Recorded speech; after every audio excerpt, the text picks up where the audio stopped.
Hi and welcome to this session on chess, brought to you by myself, of course, David Wegener, just an amateur chess player that enjoys to show you some bits and pieces that I really like and this sort of thing. And I bring you today the 1959 game with where black is Vassily Smyslov, and none other than playing white against white is playing against Vassily, and that is Mikhail Tal, 1959 at the Bled Tournament. And this is a Caracan. So here we go. Let's get into this game, and there is some analysis in this game as well. I was thinking I've actually brought this game to the floor 4, or to the 4 before 4 floor. And so anyway, here it goes without much further ado. This is a classical game of chess, and so the time limit would have been around about 40 in 2.5 hours, or 40 in 2 hours, and thereof 20 in 1 hour thereafter. So here is this great game that brought Mikhail Tal to meet Botvinnik, of course, Mikhail Botvinnik. So the two Mikhail Botvinniks playing against the two Mikhails playing each other in the 1960 World Chess Championships. So this is the Candidates Tournament then at Bled. Now, normal here is d4, or see that? It's shown as a new move. I'll better turn the engine off. Yeah, it's off. d4, or even c4 can be played, and you can go into a Panoff Botvinnik. Panoff Botvinnik sounds like Bobby Fischer's opponent, Botvinnik. Knight c3 can be played, or knight f3 and then knight c3, or knight f3 and e5 sort of thing. But Mikhail Tal plays now Bobby Fischer's move, d3. And here comes, of course, black isn't to be showing any shyness whatsoever. Responds with e5 or f6 or knight f6 or g6, no d5. And here is knight d2, which is still a Bobby Fischer move. And here we have the move g6, which is considered by the book here, which I've got this game out of, Battle of Chess Ideas, and Tal, the chapter on Tal, they call the Psychology of Magic. So here is, you might hear some, as the Dutch call, kinderen in the background, school holidays, and you might hear a wee frog in my throat, but I haven't got any diseases, so you can't catch anything. So here's g6, and that's what the book, the Battle of Chess Ideas, suggests for black here. But black played a pretty normal, reasonable sort of looking move, e5. So they call Mikhail Tal the Psychology of Magic, because after the move here, after white's move here, d3, they say that Tal is already trying out his psychology on his opponent. So here's e5. So now Mikhail Tal plays knight gf3, and here comes knight bd7. Now wait for it. The move next, every other grandmaster or strong player would now play invariably g3, but that is not the move that Mikhail Tal plays here. He plays d4. And that's because this knight is not immediately going to develop straight away, sort of thing. So here comes Smyslov's answer. Now they give this analysis, and they think this is quite reasonable for white. But Smyslov plays this, which isn't invariably bad, and queen takes pawn. So now it's a little possibility of this, and this, and this. I'm going to turn my speakers off, because that might stop you hearing that whistle. Bishop here, and but maybe primarily this hit onto e5 square, as well as playing knight d6 or bishop d6 or something to that effect. That's my analysis. So here we have knight gf6 and bishop g5, but of course, because white does, knight e4 is going to be no good because of bishop g5 takes queen on d8, and then after the next move of blacks to look what to do next.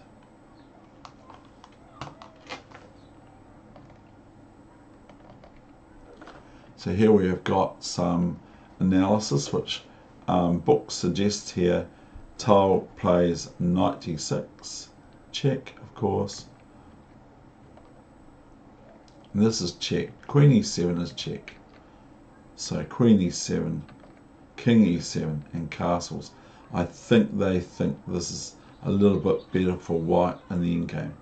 More better for white sort of thing. Now comes castling and knight d6. It looks a bit late. Looks like why'd you play it then and not before? Now we have knight d5 as analysis only, bishop e7 and queen e7, knight c8, rook fc8 and bishop c4, knight there, and I think this was considered okay for black.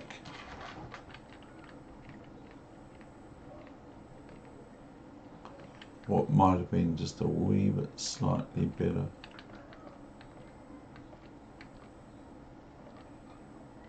So here we come to the main line. And Tal plays bishop c4 and b5, and guess what Tal plays? He just goes queen h4, but now it says bishop b3 is no good for white.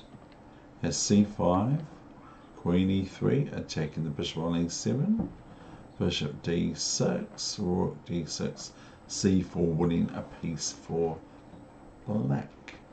So they do not consider that very good, even though I wouldn't want to have this position against Mikhail Tal. So here comes back to the main line. Bishop d2. Now if bc4, then we've got knight e7, of course. So here, if bishop c5, then queen h4, taking the beat, the loose piece on c4, the bishop, the good old bishop, and bishop c3, queen a2, rook d7, knight h6, check. And now everyone can see this move. It's quite nice. Queen f6, and this is going to force checkmate, no matter really what black does. If rook g8, then knight f7 is clearly checkmate.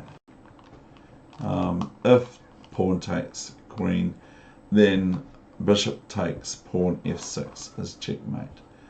So if queen a1, then all white does is king d2 without adding to the fray of analysis. And then black's queen is attacked by the rook on h1. So the queen would have to do something, and at the same time want to defend this queen takes g7 checkmate. Even if the bishop queen gets onto this diagonal, it still doesn't protect g7 because the bishop's in the way of the queen's defense of g7, if you get what I'm saying. Which is just a sensible, practical bit of nonsense advice there. So this is, of course, bishop f6 checkmate.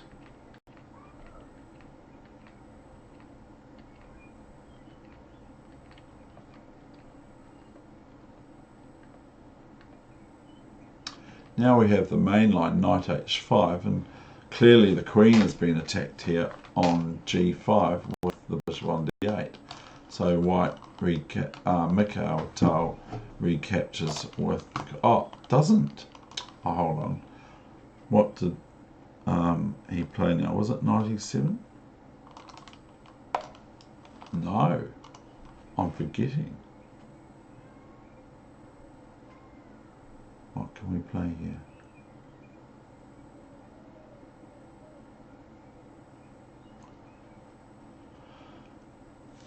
I thought it was queen. I'm going to have to look. Oh, knight h6. Now, king h8. Now queen h5. Sorry. My memory can fade. Queen a2. We have another variation, which is knight f6.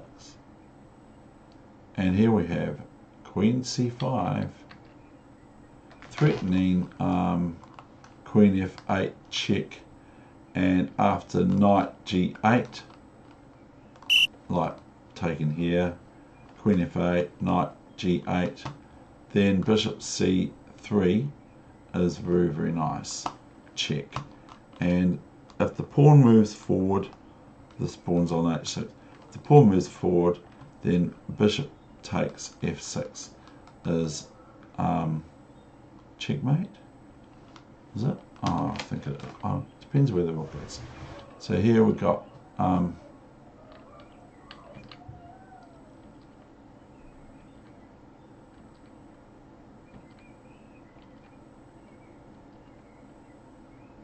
and now the wee little silent move that is a real tail move here is king b1, and now black cannot prevent checkmate next move. This doesn't work, okay, because a queen takes rook, not knight. Queen takes rook, check.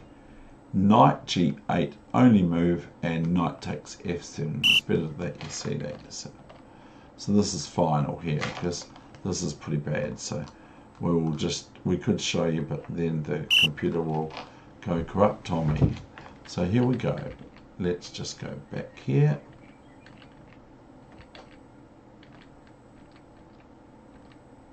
Queen a2, and then if white plays what they play next move now, then just queen a1 is checkmate without taking the queen instead, which is probably just as good. So white here now plays bishop c3. So this gives white the left square, and as looking similar to another variation before, gives white this square here for their king, and then the rooks are attacking the queen if the queen checks or opts to check on a1. So here we got bishop f6, and I believe it's now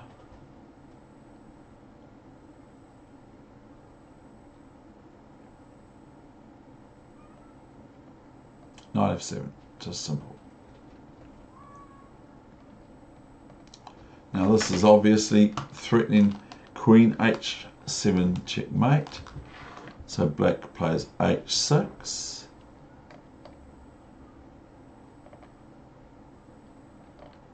Starting to think this is an analysis. It probably is. Yeah, it is analysis.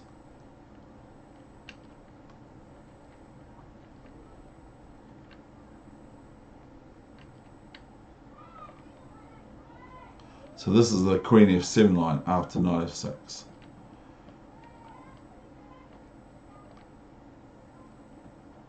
Which is the main line. Sorry.